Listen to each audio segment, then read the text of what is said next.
So, while everyone's buzzing about the Galaxy S25 launch this week, it looks like Samsung might be shaking things up with its next-gen foldables. Word on the street is that the Galaxy Z Fold 7 could ditch the S Pen digitizer. That means no more built-in stylus support, which might be a huge shift for anyone who loves the pen experience.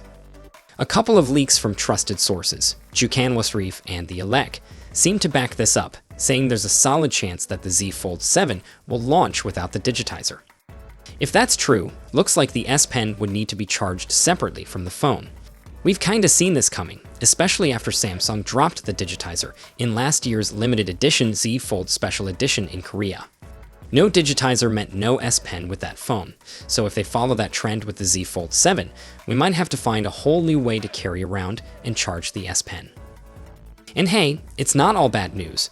There's also talk about a triple fold device coming from Samsung, with production set to start in Q2 and a possible launch in Q3. This thing's going to have a massive screen, anywhere between 9.9 and 10 inches unfolded. Imagine how wild that's going to look. But here's a kicker. Reports suggest that Samsung plans to cut production of their foldable phones by 40%, likely because the Z Fold 6 and Z Flip 6 didn't exactly blow up the sales charts. So, we might not be seeing as many foldables hit the market, but the ones that do could be packing the same display tech as the Z Fold 6 Special Edition. The whole S Pen removal thing definitely stings a bit for Samsung fans who were hoping for a sleeker device without losing the stylus functionality.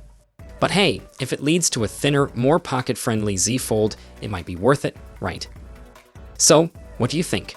Would you be bummed about losing the S Pen support, or are you more interested in the other foldable upgrades coming soon? Let me know in the comments below, and I'll see you all in the next one. Until then, take care.